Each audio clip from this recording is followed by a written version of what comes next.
Welcome to the Leadership Conversations podcast. I'm your host, Jono White. I'm the founder and principal consultant of Clarity. We are an Australian-based consultancy that works with leaders around the world, and our passion is to invest in people to become everything they're meant to be in order to fill the world with healthy organizations that people love to work for and customers line up to buy from. The goal of this podcast is to invest in you and your leadership. If you're just joining us for the first time, then feel free to check out consultclarity.org. That's our website, consultclarity.org. We have so many free resources on there. The most popular being our 7 Questions on Leadership series. We've had more than 1,500 leaders from around the world in all different sectors give their in-depth answers on leadership, what books they love, what they found most challenging, the most meaningful stories, how they structure their time through the day. That's free, so go and check it out. And we'd love to interview you about your leadership. I believe you have advice from your experience, your context, and your life so far that is important and can help other leaders. It's also a great way to give back. It's free to get involved, and you can do so by going to consultclarity.org/7-questions-interest, or just Google consultclarity.org 7 questions interest and fill out the form that pops up. We have a free resource for you on our website. It's called Leadership Survival Guide. It's a 57-page ebook. It has interviews with 10 world-class leaders, and you can go to consultclarity.org. It's right at the top, and get that today. We also have a daily email that we send out to over 15,000 leaders, and that email contains the highlights, our best content from our podcasts, our blog, my book, the books that we're loving that are out there about leadership. It's also the best way to get access to our masterclasses and workshops before anyone else. And there's also exclusive and limited special options just for subscribers. And you can subscribe by going to consultclarity.org/subscribe. Now, my gift to you is to work incredibly hard to provide the best leadership content I can to invest in you and your leadership. So if you're finding our content helpful, if you find this podcast helpful, then your gift to me could be this. If you do find it helpful, then write a review or rate our content and make sure you subscribe or follow. I can't emphasize enough how helpful that is. It really does help us to get the word out there so we can invest in more leaders to become everything they're meant to be. It also means a lot to me personally when people like you and people in our community share our content on social media. So if you do that, then please do look for me, Jono White, to tag me, and look to tag Clarity on whatever platform you're on. And our team, including me, I'm always looking to see when people have mentioned us so that I can engage with you. And also we look at sharing content. So if you write something about something we've done, there's also a good chance we'll share that with our followers. So if you could do that, that is a massive, massive help as we try to invest in as many leaders as we can around the world. Last of all, you can check out my book about how to deal with difficult people even if you hate conflict. It's called Step Up or Step Out. It's available on Amazon. You can just look up Step Up or Step Out Jono White, or you can go to store.consultclarity.org/book and check it out there. I have coached leader after leader after leader, and in more than 50% of the sessions, this topic comes up. How do I deal with this person? I'm finding it really difficult, and I just want to find a way that doesn't blow up to do just to have a difficult conversation, to lead them better. How do I do that? There's a 3-step process that I outline in this book that I believe can help you. Okay, let's get into today's episode of the Leadership Conversations podcast. Enjoy.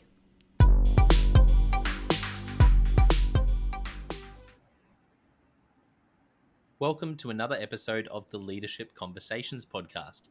Today's guest is Kunal Kerai. Kunal looks after talent for the Asia Pacific for Visa. Welcome to the podcast, Kunal.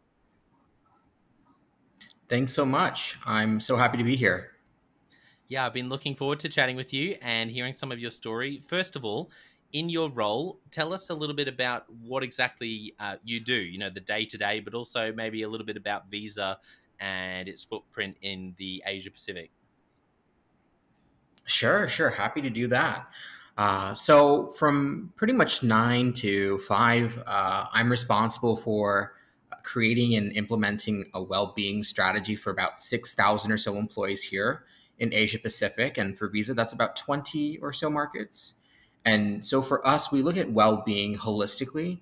It's not just about physical health, but it's also advocating for mental health, inclusion, belonging, helping employees with transitions, and even helping them find meaning and purpose in their work.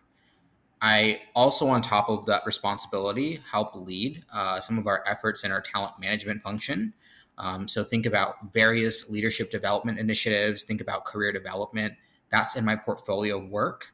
And I know there's more, it's crazy, but I also serve as a people business partner. So essentially, I'm a consultant to my business on really any people related questions from 9 to 5.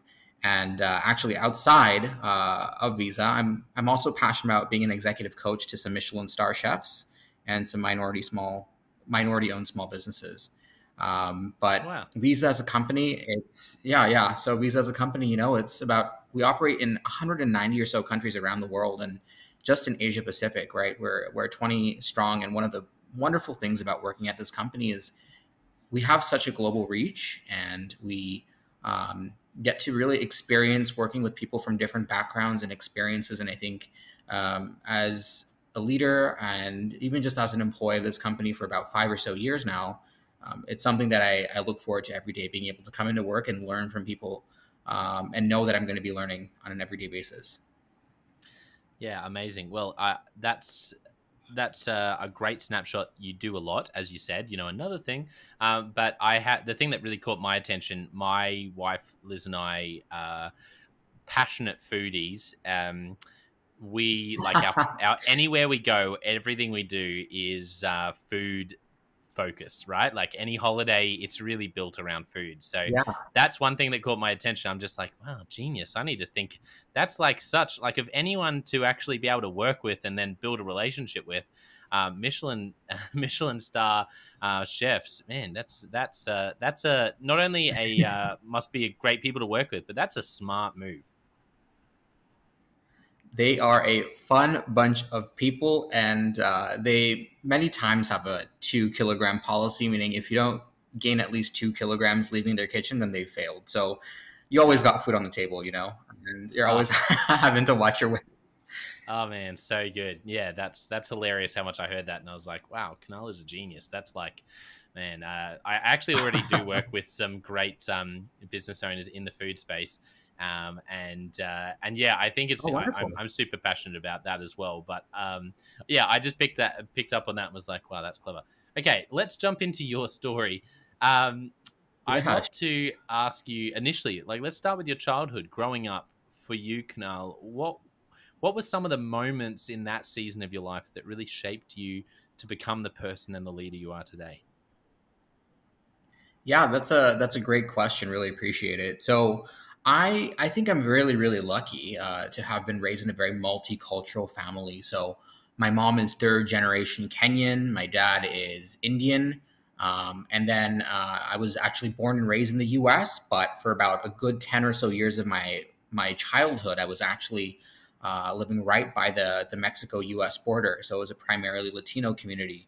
And so being able to get just exposed to so many different viewpoints and to really build that respect for culture, I think has really translated into how I think and how I approach my work, whether it's in well-being and or whether it's working with these different chefs or these business owners. So that's been a really great part of my childhood that shaped me. And on the other hand, I'm quite open about this, that I kind of grew up in a very turbulent household that was also low income, right? So nothing was really ever guaranteed, and it wasn't so easy at times. And there was not many people that I could really lean on for support.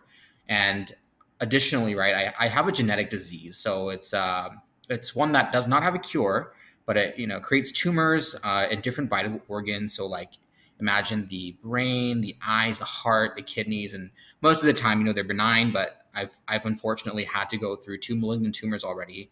And the bottom line of this really is that a lot of people don't have the same opportunities that I do who have this disease. And because of these things, it's really shaped what I'm proud of the most about myself and my leadership, which is constantly being an advocate for others, being empathetic, being decisive, because I have a very real time limit, right? And I feel it every day. I need to act, I need to Mm. advocate if I want to make an impact and leave the world better than when I came into it, right? And no one is really in control of that except for me. So those are some of the things, that I grew up with, but really, really shaped me. And if you ask me the question, would I change that? Absolutely not. Um, that's the Wow. reason why I've gotten to where I am.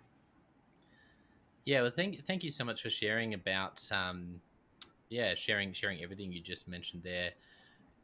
I'm interested in your mindset because that's, I'm just always really astounded when I chat with someone like you, and I think that's that's not an average or normal response to what you're dealing with. That's very different in the best kind of way. What do you attribute that to? How are you able to look at the challenge around the genetic disease and actually be able to go, instead of getting letting it sort of point you in one direction, it's actually something that really brings some urgency to doing meaningful work. How have you been able to do that? Yeah, sure, sure. So I also have a psychology background because I'm just so fascinated by human behavior, and something that I remember so clearly from one of my professors that studied PTSD, right, post traumatic stress disorder. She had often told us that when somebody's facing a stressor in life, it doesn't have to be as crazy as a genetic disease. It can simply be like moving houses, or maybe you've moved into a brand new role, or you're opening a new business. The brain essentially has two decisions to make, right? That's either going into a mode of post traumatic stress or post traumatic growth. And when it comes to this aspect of post traumatic stress, right, the brain is essentially trying to prepare you for any situations that are going to look and feel the same, right? So that you're easily sensitive and triggered by those in the future. But of course, that doesn't really leave a lot of room for growth and development. On the other hand, it's about growth, right? And really thinking and being thoughtful and intentional about how you take an opportunity, really delving deeper into yourself. What does it mean? What is the significance there? And for me, right, like I quickly realized that this genetic disease, especially when I was handling these particularly malignant tumors in 2017 and 2019, I realized like these are things out of my control. But at the end of the day, right, what is in your control are just the people that are around you and the experts, right? Like I don't know as much as the people who have studied this day in and day out. And I have to constantly give up my control, and I have to put trust into friends and families around me. I have to put trust into the doctors that take care of me, and I have to put trust into people that I work with and myself, that they will help me, through this. And I think that's what's really helped to inform that mindset and that thought process. Yeah, wow, that's so interesting. I think it's an incredible achievement to be able to live with that perspective. What about your upbringing? Like you said, a turbulent household and lower socioeconomic, um, you know, upbringing. How has that shaped your outlook on life? And as a leader, where I'm sure you're Yeah. engaging in different places and activities that um, where you have some opportunities to be doing some incredible things and being around really high sort of like wealth areas as part of your work now with like I'm always Yeah. interested to know how has your upbringing shaped how you see that now? Do you think that's affected your sort of lens on the world?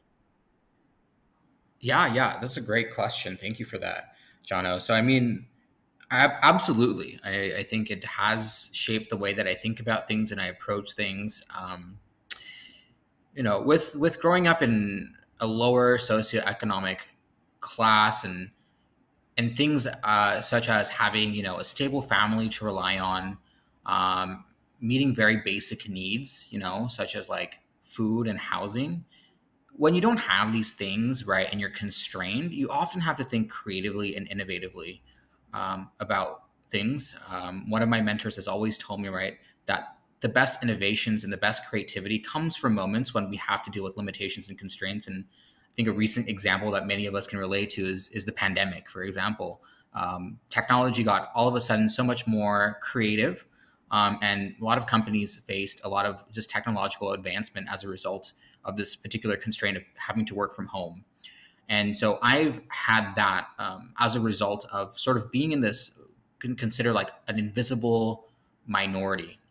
Um, and because you're invisible, I mean, people are not necessarily, and it's not to any bad intentions here, but you're not maybe being thought about or considered in a lot of initiatives or projects or policies, right? And so you have to often advocate for yourself and the others.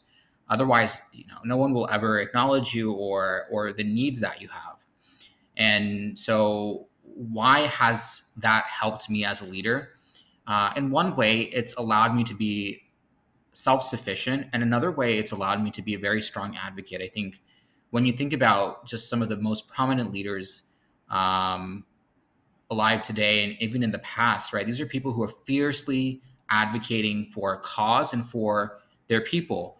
And people are not coming and being forced to do what they're asking them to do, right? There is their hearts being set on fire, right, by this passion that this leader has.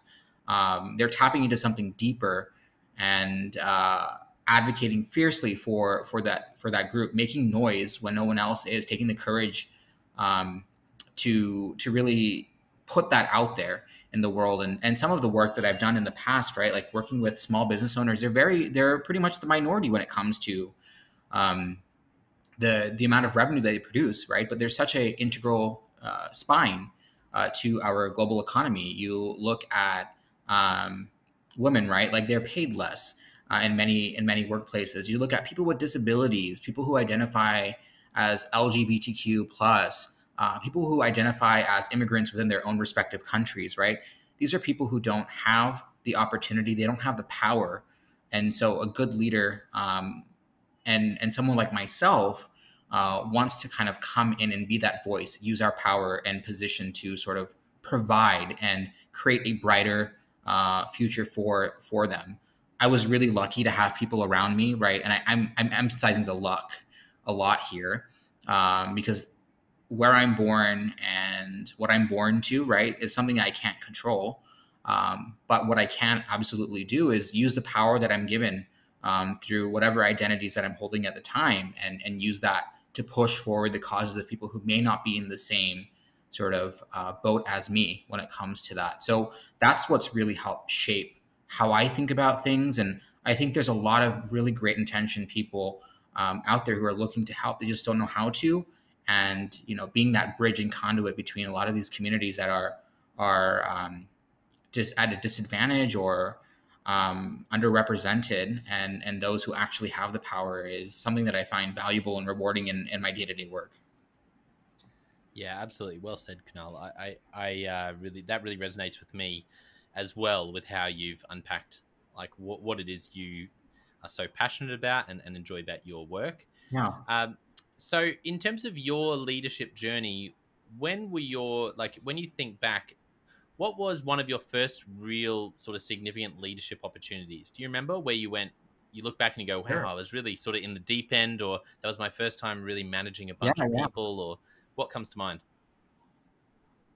Yeah, yeah. So something that's really stuck with me, Jono, is that leadership is not a position; it's an action, right? And it's not really about serving ourself and our own self-interest, but it's about serving others. And because of this, I personally think that everyone is a leader, and every action that we're taking, right, is almost like an audition to be a leader.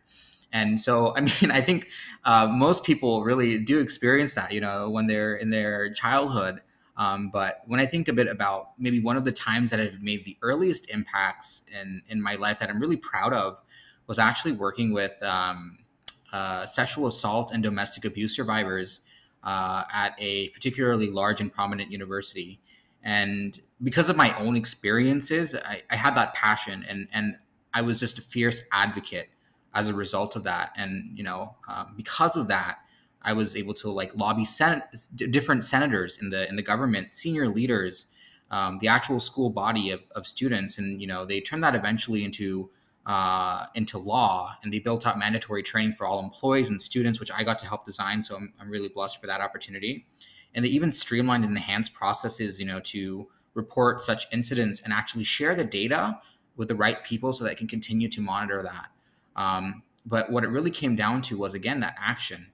And I think a lot of us have great ideas, but it's ultimately putting those things down into action when we can. That I think is what leadership is about. And I think I was quite proud of that particular instance earlier in my career. Yeah. What about mentors for you, Kunal? Who have been some of the biggest Yeah. influences as a leader, really helped, shape you and grow as a leader? Yeah, that's a great question. So there's a lot of different people, I would say, who have helped to shape me. I think you can always learn from anybody, regardless of what stage they are in their life, how senior or junior they are to you. But a couple of people who've really inspired me, and Jono, I think one of them might be really interesting to you, is like Grant Achatz, right? So he's actually the head of the Alinea Group. So they own a 3-star Michelin and a 1-star Michelin restaurant, and he was the head chef there for a very, very long time. And at some point, he actually lost his ability to taste, which is kind of unfortunate as a chef. And he developed stage 4 tongue cancer. So it was a pretty Wow. grave prognosis. And I know it's crazy, but he somehow made a recovery with experimental treatment. So this guy's been just an amazing inspiration to me, because what I really love about him is how he just challenges the status quo for things we take granted. So if you go to Alinea, for example, the whole concept of dining is turned on its head. He talks about how, could the table be a plate, right? Could we make a lemon look like a tomato? Or could we make, a dish float, something that defies physics? So they have one of the dishes that's a balloon that you actually eat. And so what that has really taught me is just how you can change perspectives, change things that we take for granted. And his story on top of that was, really amazing. And I think another really, really fascinating person is Microsoft CEO Satya Nadella. So I think at the time, right, in 2014, 2015, I mean, Microsoft was quite stagnant, and I think some people would say it was kind of failing. But he came into the company and he really just brought fresh life into it. And what was sort of the reason for that? I think it came down to his empathy and his authenticity. He has a child, right, who has special needs, and I think it's really shown how he can take that in his personal life and really, really, again, bring that growth to others. And he completely changed the culture. And he established Microsoft as a leader in the inclusive design space, so accessibility in their technology, right? And we see that all in the market cap and the stock price today.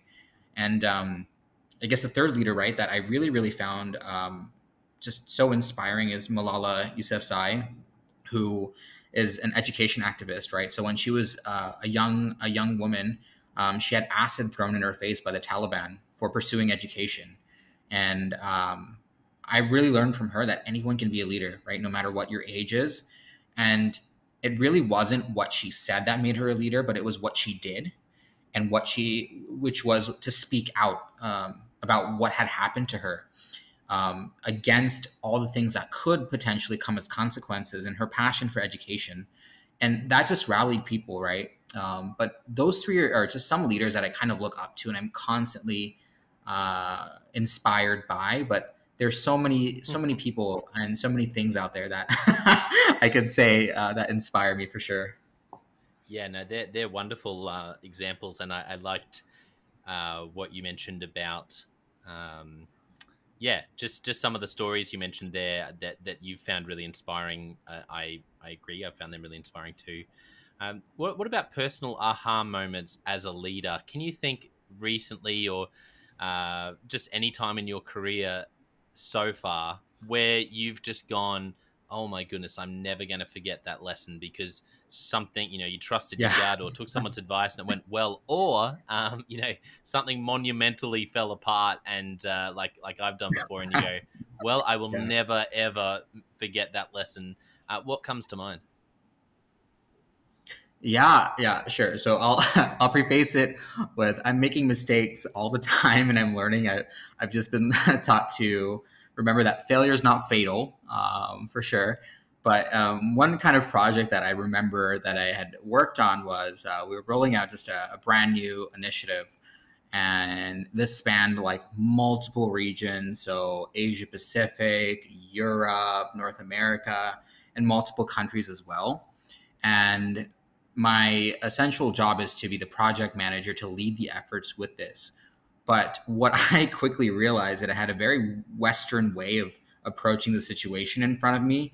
I kind of brought my own lens of the U.S. into this, and I'll tell you why it's kind of important.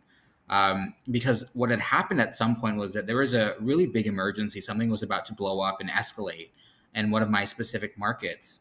And I realized, being this global project manager, that I had no idea how it worked, but I still tried to solve it on my own.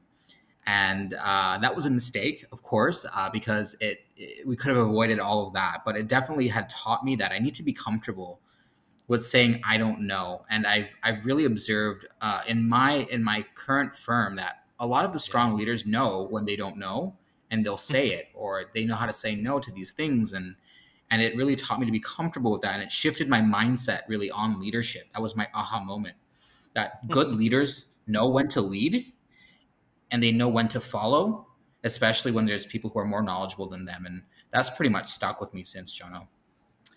Yeah, that's such a great story because I remember in a previous episode chatting with someone about this tension as a leader to walk in humility and vulnerability, and at the same time, Yeah, particularly when, say, leading through a crisis like COVID, to have confidence and courage and strength as a leader, and how we often think absolutely. it's one or the other.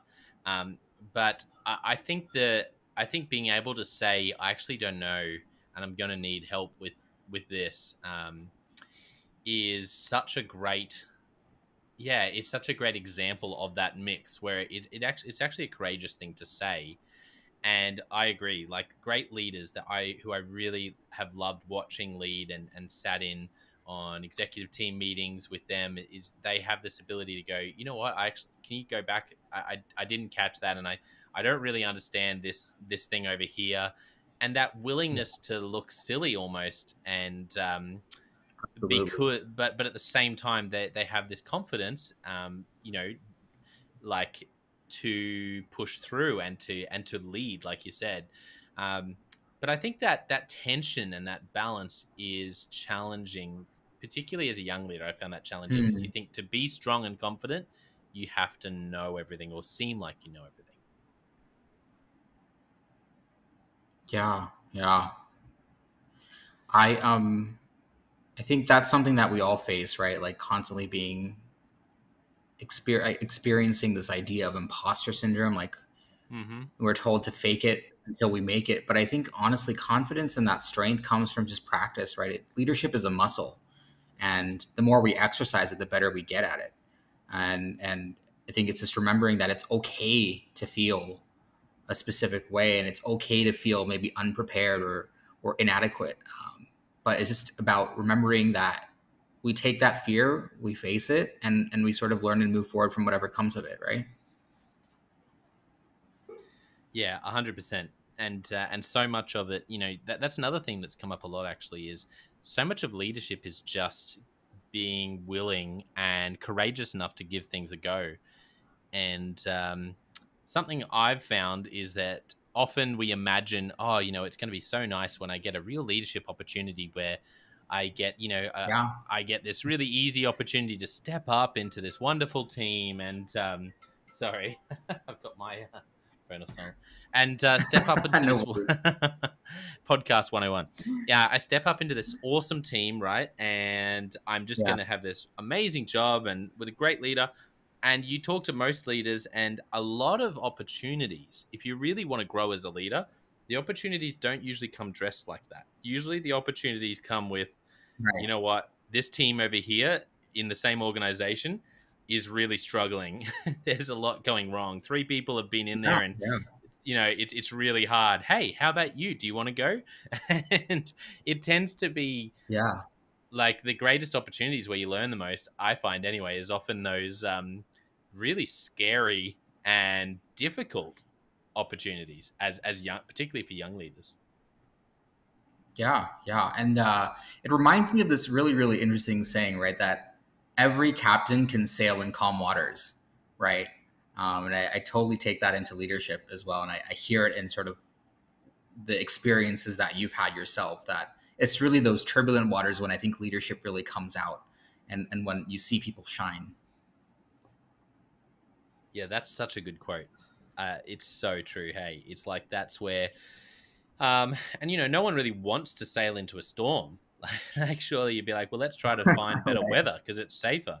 But it definitely is in the storm where you learn the most, and it's formative. I think as well. So anyone who wants to grow in their leadership, it's a perspective change as well to go, okay, what are the what are some things that might look, they might be dressed up to look like a stay away, but actually it's a great opportunity for me to jump in and grow a lot and have great support Yeah, networks around me, but step into something that is out of my depth and where I do get a chance to deal with things that in my previous context I wouldn't have had the chance to do, and experience, um, yeah, just experience that and see how I can grow and see what I can become and do out of it. absolutely, absolutely. I'm actually even curious too, John. I mean, like, have you had a recent formative experience that's informed your leadership? Yeah, that is a really interesting question. It's it's let me put it in context with the funniest thing for me about leadership consulting, which is what I do, is that you go from a leadership role where you're working, where you're leading, people, and then you're like, okay, I really think what I feel really, called to do, and what is I can make a big difference is if I get alongside other leaders. So you go to do that, but then when you, Mhm. like someone like me, where I run my own consultancy, Clarity, I I then go from the managing people and a lot of the problems that my clients face. Suddenly, I become an entrepreneur and Hmm. business owner, and I am actually now consulting on people management problems, but living in entrepreneur, like business owner land.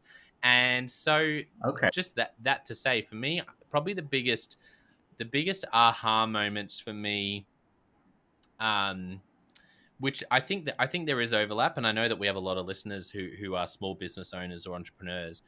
Um, the Hmm. biggest aha moment for me is recently has been about um, having long term vision for what you're doing now. I think as an entrepreneur and small business owner, it's less, I think it can be harder to keep that big vision connected to my Hmm. day-to-day activities. You'd think it'd be easier, right? Because it's less people involved. But Yeah. when you're leading a larger organization, you sort of have structures involved, and that's often what I go in and help other people with. One of the quotes I loved, I think it's Peter Thiel, who, I think he says it in one of the books. I could be attributing it incorrectly, but is a question to say, okay, what do you want to achieve in 10 years? And how could you get there in 6 months?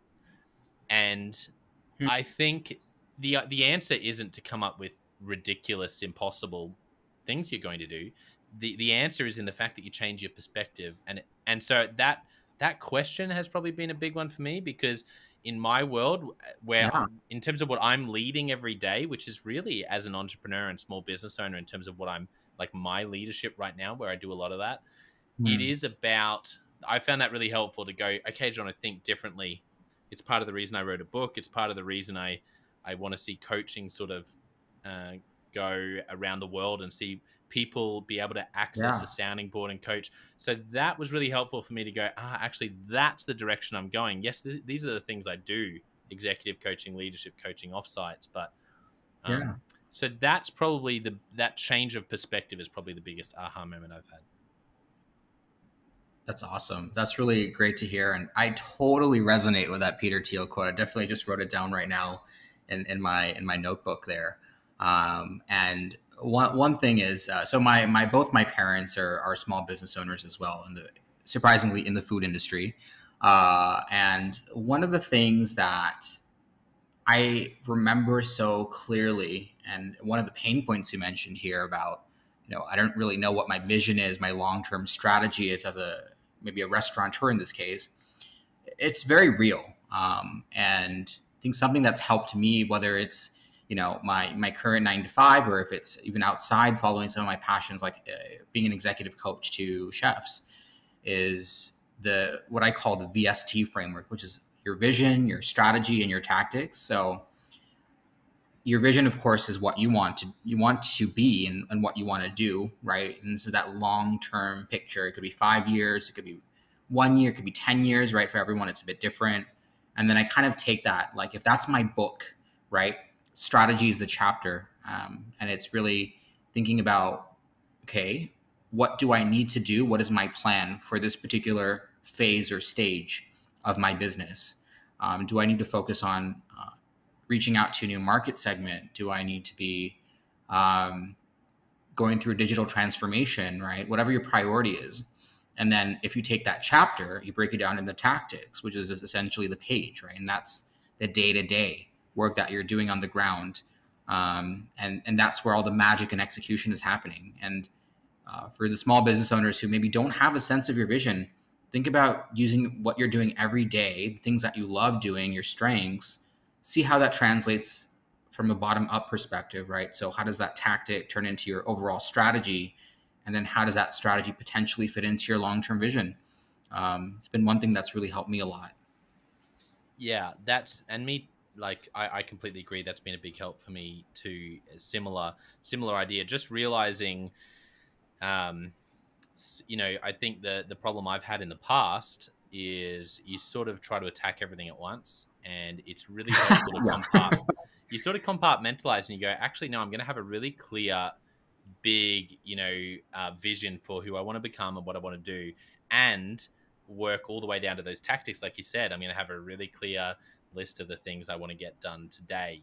And it's about both of those things being clear. Hence, I guess that's one of the reasons I called my consultancy Clarity.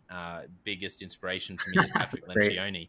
But it's so much about being clear. Like so I love what you said. If you can have a clear vision and clear strategies to get there, and clear tactics that you're actually adhering to, as someone said recently in another podcast, ruthlessly. And I love that. It's like, we've got to be ruthless with our day-to-day execution as leaders. Like, let's not be ruthless with people. Like, let's be kind, and let's be clear, and let's have clear expectations. But when it comes to execution and getting things done, whether you're a small business owner or leading thousands of people, I love the idea of ruthless consistency and ruthless intentionality and sticking. And if you do those things, once again, I'm not saying it's easy. It's very difficult, but it is simple. Yeah, absolutely. So let's jump into Leadership Express. I've got a few questions for you. Been having so much fun chatting with you, Kunal. Sure. So I'm looking at the clock and trying to wrap up. But it's so much fun. So first question is, what is a book that you've gifted to other people a lot, or that you've recommended a lot?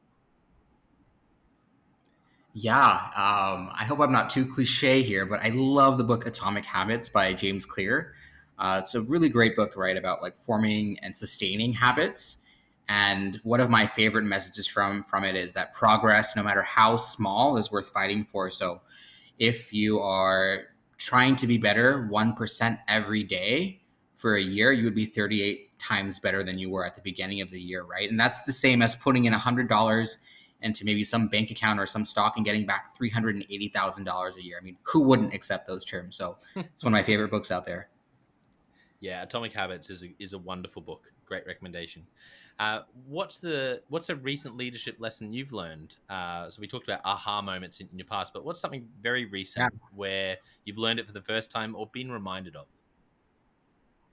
Yeah, so I think the power of being simple when we communicate, because I mean, many of us are experts and we're deep in our own work, and we forget that, that is the case. And we assume that people around us or maybe senior stakeholders uh, are also at the same level, right?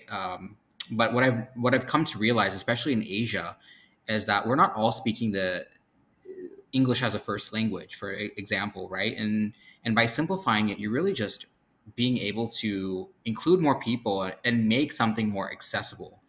And my strategy really is that I pretend that I'm working with 5 year olds and I'm talking to my 5 year old niece. So I try to use everyday words. I try to use metaphors. So am I going to call a pint of stracciatella, or am I going to call it vanilla ice cream with some nice chocolate bits in it? Right. This way, I feel like I can keep my why and my how and my what right very clear, and be able to really inspire and rally more people by being accessible and inclusive. Yeah, that's so good. Simplicity is so underrated. I think simplicity, like if you simplicity combined with consistency. Someone shared Yeah. on a recent podcast as well, just the idea and the challenge of repeating. Like, if you really want to see change, just repeat yourself. But as we were chatting, we were saying, well, you've got to work out what you're saying though first. And so, if you can find the way, like I love that example. That's so good. Stracciatella, or do you say vanilla ice cream with chocolate bits in it? Like, find the way that's clear to come back to one of my favorite words, but it doesn't, like, that's the challenge for leaders, is everything you're doing, every message you're Yeah. sending, is it clear? Do people really understand it? And then tell them, send those messages again and again and again about important things, about your values. And it reminds me of one of the first podcasts I did, where I had someone, and he was talking about the army, and the army has this really interesting framework for communication. And I can't remember it off the top of my head right now, so apologies that I can't do it justice. But Yeah. Yeah. the thing that really struck me about it was, he was saying that in the army, when they talk about communication, they look at, like, I tend to think of communication as, okay, how are we communicating? And to be honest, most of the time I start there. I don't really think in different boxes about, whereas the army actually broke it down into, okay, when it comes to communication, um, can we communicate between these two groups? And the thought was, well, actually, when you're out in the field, it's not about, hey, everyone, make sure we're communicating. The first thing is actually to work out, is it possible for the, like, we need to make sure we don't Mm-hmm. lose the ability to communicate. Can we? But then there was like, will we actually communicate? So, okay, say you can, how are you going to make sure that you actually do that? And then thirdly, can people understand what you're saying? And like I said, I'm probably butchering it a little bit, but I loved the idea that with communication, it's like, when we think of our organizations, and um, think about, how can you actually talk to that person? Do you have any connection to that? Will you communicate to them? Okay, and normally we stop there, but are they actually understanding what we're saying to them? Which is what you're getting at. Simplify your messaging, particularly in, like you said, to make it so that people can actually understand and feel more included into the conversation, because they actually understand what's happening. Yeah, yeah. And the military precision piece, right? I think there's an article on Harvard Business Review called How to Write an Email with Military Precision, by Ah, a military veteran, yeah, and a Grammy producer. So that's an interesting read if people are looking to maybe start on their career being precise and how they yeah. write. Oh, cool. That's such a great recommendation. Speaking of Leadership Express, that's why I love doing this. I always get really exciting recommendations for people to go and check out. That's so good, Kunal.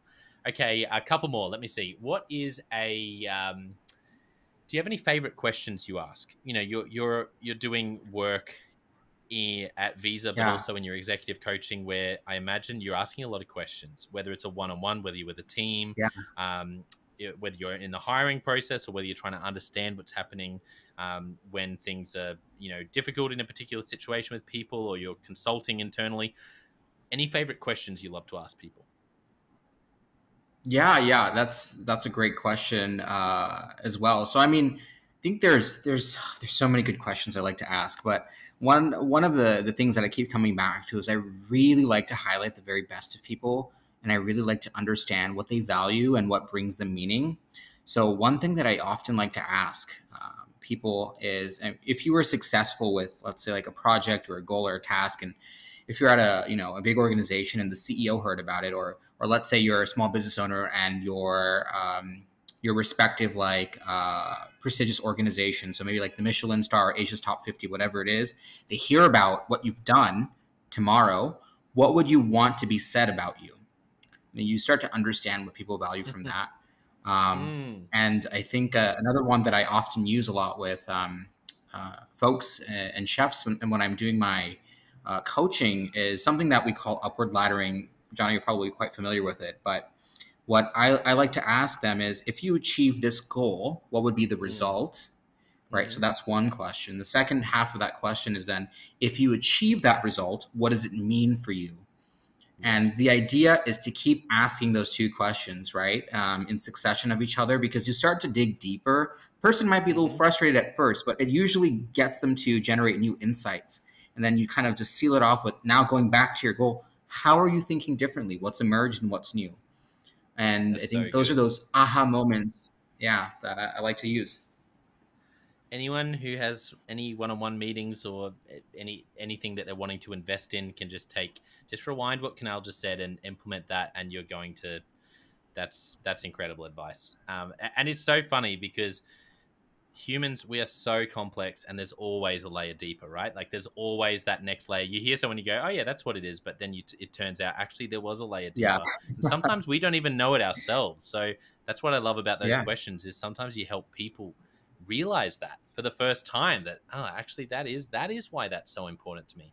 Oh, that's so good, Kunal. Okay, last question. If you could only give one piece of leadership advice to a young leader, what would you say to them? Ooh, okay. That's a good one. So I think the one piece of advice would be that, of all leadership skills, listening is the most valuable. I think it's the most underrated and least understood. Most industry leaders, right, listen only sometimes, and they remain good or ordinary leaders. But I think the greatest ones, right, they never stop listening.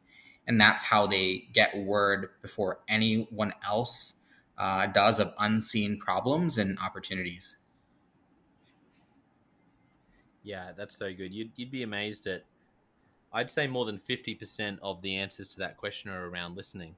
And it's it's just funny because I'm always looking for patterns, and that one is just like, you know, it's funny how often when you really drill down to one thing, like you just expressed, if I had to say one thing, it's this. It's about the power of listening. And yeah, it's such good advice, because nearly any issue I've ever had as a leader would have been easier to solve if I'd listened better. Like, really, it's kind of like you almost, there's almost, unless you're Yeah. literally in a crisis where you need to make, like a firefighter doesn't need to listen to decide which door to go in, unless it's that level of crisis, nearly any other situation, listening is going to make things better. So, yeah, wonderful advice. Well, for Yeah. those who have just loved hearing a bit of your story, for those Michelin star chefs listening, Kunal, hit him up. He's got experience, and maybe Kunal and I one day can expand that into because yeah, I love the idea of having like a specialized Absolutely. worldwide coaching consultancy with, where like the filter for anyone who gets involved is you have to have a Michelin star. I think that's just I'm so Yeah, right. it's so funny. I don't know why I'm so obsessed with that, but I just love that so much because I'm so Oh, obsessed with yeah. food, and That's I just think awesome. that must be such a fun thing for you to do. Where can people find you, Kunal, if they want to yeah, if they want to follow you on social media and connect with you? Yeah, yeah, sure. So, I mean, I'm always very happy to connect on LinkedIn. And as we shared a virtual cup of coffee today, always happy to do that there. And, if you're in Singapore, I'm always quite keen to connect in person, especially now that things are looking better for all of us. Yeah, beautiful. Well, I want to thank our listeners for tuning in. What a fun episode! Great stories, and it's also been a lot of fun. Don't forget, for our listeners, I also have the John O. White Leadership Podcast and the Leadership Question of the Day podcast. Two places you can also go to invest in your leadership. But I want to finish today by saying a massive thank you to you, Kunal, for being so generous with your time. And yeah, like I said before, I've just had so much fun chatting with you and hearing some of your story. Appreciate your vulnerability, sharing your story around Yeah. your upbringing, And I think you will have encouraged a lot of people. So yeah, it's been wonderful to spend time together. Thanks for coming on the podcast. Of course, John. The pleasure was mine. Thank you.